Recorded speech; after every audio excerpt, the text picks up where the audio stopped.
రెడ్డి గారిని అడుగుతా ఉన్నా, నువ్వు 4 లక్షల కోట్లు అప్పు చేసినావు ఈ 2.5 ఏళ్లలో. ఏం చేసినావు మరి 4 లక్షల కోట్లు? ఏడబైనాయి ఆ పైసలు? కనీసం రైతులకి కొనుగోలు కేంద్రాలలో సంచులిచ్చే ముఖం లేదు నీకు. యూరియా ఇచ్చే తెలివి లేదు, కొనుగోలు కేంద్రాలలో కనీసం సంచులిచ్చే తెలివి లేదు.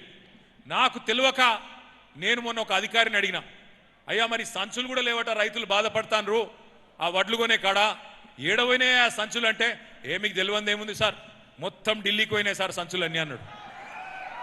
సంచులు మొత్తం ఢిల్లీకి పోతున్నాయట. కేసీఆర్ గారేమో 72,000 కోట్లు కేసీఆర్ గారు రైతుల ఖాతాల్లో వేస్తే రేవంత్ రెడ్డి గారు కూడా ఒక రికార్డు సృష్టించిండు. 30 నెలలనే 72 సార్లు ఢిల్లీకి మాత్రం పోయి వచ్చిండు. ఏం చేసినవా ఢిల్లీలో అంటే, 72 పైసలన్న తెచ్చినవా అంటే, తెచ్చుడు ఎక్కడిది, ఇచ్చొచ్చుడే ఉన్నది మొత్తం. అక్కడ ఇచ్చొచ్చుడు తప్ప తెచ్చుడు లేదు, only incoming, no outgoing Delhi. అంటే ఆయన పదవి కాపాడుకోవడానికి, ఆయన రెన్యువల్ సీఎం, రెగ్యులర్ సీఎం కాదు. ఆయన రెగ్యులర్ సీఎం అయితేనేమో 5 ఏళ్ళు ఉంటాడు. ఈయనకు నెలకోసారి పోవాలి, కప్పం కట్టాలి, కడితేనే టప్ప పడాలి, టప్ప పడితే మళ్ళీ వాపస్ రావాలి.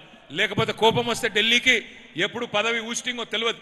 అందుకే ఇవాళ ఢిల్లీకి పైసలు పోతున్నాయి తప్ప ఇవాళ ఇక్కడ మాత్రం రైతుల ఖాతాల్లో పైసలు లేవు, మా ఆడబిడ్డల ఖాతాల్లో పైసలు లేవు. ఇక్కడ మా ఆడబిడ్డలు ఇంతమంది ఉన్నారు. ఏం చెప్పిండు రేవంత్ రెడ్డి గారు? నెలకు 2,500 రూపాయలు ఇస్తా అన్నాడు. ఈ మధ్యన కొత్త డైలాగ్ కొడుతున్నాడు ఇక్కడికి వచ్చిన ప్రతిసారి. ఏమంటుండు? 1 కోటి మంది మహిళల్ని ఏం చేస్తాడట? ఏమిటిది? కోటీశ్వర్లు చేసేదాకా ఇచ్చిపెట్టాడంట. అయ్యా రేవంత్ రెడ్డి గారు, 1 కోటి మందిని కోటీశ్వర్లు చేసుడు కాదు, ముందు లక్షాధికారులు అయితే చెయ్యి, లక్షాధికారులు చెయ్యి. నేను నీకు మహేశ్వరం వేదికగా సవాల్ విసురుతున్నా రేవంత్ రెడ్డి గారు, మా ఆడబిడ్డ సబితమ్మ సాక్షిగా సవాల్ చేస్తా ఉన్నా. నువ్వు గనక ఇచ్చిన మాట ప్రకారం తెలంగాణలో 18 ఏళ్లు నిండిన 1,67,00,000 మంది ఆడబిడ్డలు ఉన్నారు.